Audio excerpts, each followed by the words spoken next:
बिस्मिल्लाहिर्रहमानिर्रहीम। अस्सलामुअलैकुम। उम्मीद है कि आप खैरियत से होंगे और हमारी दुआ भी है कि अल्लाह करीम आपको सदा आफियत के साए में रखे। प्यारे दोस्तों, अल्लाह ताला ने कुरान पाक में इंसानों को खुद दावत दी है कि जब भी तुम्हें कोई तकलीफ आए, चाहे वो तकलीफ इंसानों की तरफ से हो, जिन्नात की तरफ से हो, दुश्मनों की तरफ से हो, रिश्तेदारों की तरफ से हो, मुआशरे की तरफ से हो या मुआशी तकलीफ हो, रोजगार का मसला हो, तो तुम ये अल्फाज कह लिया करो, अल्लाह ताला तुम्हारी मदद फरमाएगा। ये अल्फाज कौन से हैं, आज की इस वीडियो में हम आपको बताएंगे।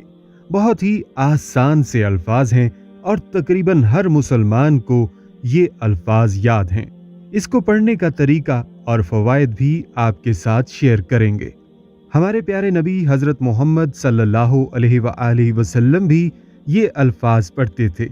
ये अल्फाज कुरान करीम में 2 मरतबा नाजिल हुए, एक मरतबा दुआया कलिमात के तौर पर और दूसरी मरतबा नज़ूल वही के तौर पर। अगर आप चाहते हैं कि आपको इस वजीफा का पूरा फायदा हो तो इस वीडियो को आखिर तक जरूर देखिएगा। दोस्तों, हम तमाम वजीफे इंसानियत की फलाह के लिए अपलोड करते हैं। अभी तक आपने हमारा चैनल सब्सक्राइब नहीं किया हुआ तो सबसे पहले हमारा चैनल जरूर सब्सक्राइब कर लीजिए और साथ ही लगे बेल बटन को भी प्रेस कर लें ताकि आपको हमारी अपलोड होने वाली मजीद इस्लामिक और मालूमाती वीडियोस का नोटिफिकेशन मिलता रहे। नाजरीन इकराम, परेशानी की सूरत में सबसे पहले अल्लाह की तरफ हमारा रुजू होना चाहिए। जब इंसान का रुजू अल्लाह की तरफ हो जाता है तो अल्लाह की रहमतें उस इंसान पर बरसना शुरू हो जाती हैं। बल्कि ये तो अल्लाह ताला का वादा है, कोई झूठी बात नहीं है। अल्लाह खुद कह रहा है कि तुम मेरी तरफ आओ, मैं तुम्हारी तरफ आऊंगा। तुम मुझे याद करो, मैं तुम्हें याद करूंगा। तुम एक कदम मेरी तरफ बढ़ाओ, मैं 2 कदम तुम्हारी तरफ बढ़ाऊंगा। तुम चल कर आओ, मैं तुम्हारी तरफ भाग कर आऊंगा। लिहाजा आपको जब भी कोई तकलीफ आए या आइंदा के लिए कोई अंदेशा पैदा हो या आपके दिल में खौफ या डर बैठ गया हो और ये खौफ किसी भी किस्म का हो तो आपने सूरह फलक को पढ़ना है। सूरत फलक बहुत कमाल की सूरत है। इस सूरत की पहली आयत में आप अल्लाह ताला से कहते हैं कुल औज़ु बिरब्बिल फलक, यानी आप कह रहे हैं पनाह मांगता हूं सुबह के रब की हर चीज के शर से जो उसने पैदा की है और रात की तारीकी के शर से जब वो छा जाए और गिरोह में फूंकने वालों या वालियों के शर से और हासिद के शर से जब वो हसद दुश्मनी करे। प्यारे दोस्तों, ये सूरत मुकम्मल दुआया कलिमात पर मुश्तमिल है। जिन दोस्तों, भाइयों और बहनों को जादू जिन्नात और असरात जैसे मसाइल हैं वो इस सूरत को मजबूती से थाम लें और मुकम्मल यकीन के साथ इस सूरत को रोजाना पढ़ें और पीरों फकीरों और आमलीन हजरात से अपने आप को बचाएं और अपने ईमान को भी बचाएं और अपने आप को कुरानी दुआओं के साथ मुंसलिक कर लें। मैं आपको गारंटी दे सकता हूं कि अगर आप सूरत फलक को रोजाना पढ़ें तो आपको कोई भी चीज नुकसान नहीं पहुंचा सकेगी।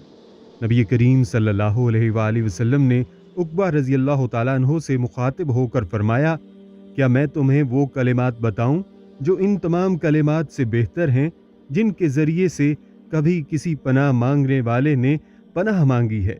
उक़बा रज़ी अल्लाह तआला अन्हु कहते हैं, मैंने अर्ज़ किया, हाँ या रसूल अल्लाह सल्लल्लाहु अलैहि वसल्लम, ज़रूर फरमा दीजिए।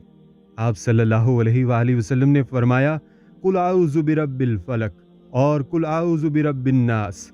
तिरमिज़ी रहमतुल्लाह अलैह ने सैयदना उक़बा बिन आमिर रज़ी अल्लाह तआला अन्हु से एक रिवायत दर्ज की है कि नबी करीम सल्लल्लाहु अलैहि वसल्लम ने उनको हर एक नमाज के बाद मौज़तैन यानी सूरतुल फलक और सूरतुन नास पढ़ने का हुक्म दिया। तिरमिज़ी, निसाई और अबू दाऊद में सैयदना अब्दुल्ला बिन हबीब रज़ी अल्लाह तआला अन्हु से रिवायत है कि हम एक अंधेरी रात में जबकि बारिश हो रही थी, इसलिए अपने घरों से निकले कि नबी करीम सल्लल्लाहु अलैहि वसल्लम के पीछे नमाज अदा करें। हम आप सल्लल्लाहु अलैहि वसल्लम के हुजूर में पहुंचे तो इरशाद हुआ, کہو کیا کام ہے؟ میں چپ رہا۔ آپ صلی اللہ علیہ وآلہ وسلم نے پھر فرمایا کہو۔ میں پھر بھی چپ رہا تو آپ صلی اللہ علیہ وآلہ وسلم نے یوں ارشاد فرمایا صبح و شام قل هو اللہ احد اور معوذتین پڑھا کرو، تم ہر ایک قسم کے شر سے محفوظ رہو گے۔ امام ترمذی رحمۃ اللہ علیہ نے باروایت سیدنا ابو ہریرہ و ابو سعید خدری رضی اللہ تعالی عنہما سے روایت کی ہے کہ نبی کریم صلی اللہ علیہ وآلہ وسلم جنوں کے شر سے اور آدمیوں کی نظر بد سے پناہ مانگا کرتے تھے، لیکن جب معوذتین نازل ہوئیں تو آپ صلی اللہ علیہ وآلہ وسلم نے انہی کا پڑھنا اپنا معمول بنا لیا اور دوسری تمام دعاؤں کو چھوڑ دیا۔ صحیحین میں سیدہ عائشہ صدیقہ طیبہ طاہرہ رضی اللہ تعالی عنہا سے روایت ہے کہ نبی کریم صلی اللہ علیہ وآلہ وسلم جب سونے کا ارادہ کرتے تو قل هو اللہ احد اور معوذتین کو پڑھ کر اپنے ہاتھوں پر پھونکتے تھے، جس کے بعد اپنے منہ پر اور اپنے جسم مبارک کے تمام حصوں پر جہاں تک آپ صلی اللہ علیہ وآلہ وسلم کا دست مبارک پہنچ سکتا تھا پھیر لیتے تھے۔ سیدہ عائشہ صدیقہ طیبہ طاہرہ رضی اللہ تعالی عنہا فرماتی ہیں کہ جب آپ صلی اللہ علیہ وآلہ وسلم بیمار ہوئے تو آپ صلی اللہ علیہ وآلہ وسلم نے مجھ کو ایسا کرنے کا حکم دیا۔ نبی کریم صلی اللہ علیہ وآلہ وسلم جب بیمار ہوتے تھے تب بھی معوذتین پڑھ کر اپنے اوپر دم کرتے تھے، لیکن جب آپ سخت بیمار ہوئے تو میں آپ صلی اللہ علیہ وآلہ وسلم کی طرف سے یہ صورتیں پڑھ کر خود آپ صلی اللہ علیہ وآلہ وسلم کے دست مبارک پر پھونک کر اس کو آپ صلی اللہ علیہ وآلہ وسلم کے جسم پر پھیر دیا کرتی تھی، جس سے میرا مقصد حصول برکت تھا۔ امید کرتا ہوں ویڈیو آپ دوستوں کو پسند آئی ہوگی۔ ویڈیو پسند آئے تو لائک اور شیئر ضرور کر دیجیے گا، کیونکہ مخلوق خدا کی خدمت کا جذبہ آپ کی بگڑی بنا سکتا ہے۔ اور آنے والی نئی ویڈیوز کے لیے ہمارے چینل کو سبسکرائب کر دیں اور ساتھ میں موجود گھنٹی کے بٹن کو ضرور دبا دیں تاکہ ہماری ہر نئی آنے والی ویڈیو سب سے پہلے آپ تک پہنچے۔ مجھے دیجیے اجازت، سانسوں نے وفا کی تو اگلی بار ایک اور دلچسپ ویڈیو لے کر آپ کی خدمت میں حاضر ہوں گا۔ تب تک کے لیے اللہ پاک آپ سب کا حافظ و نگہبان ہو۔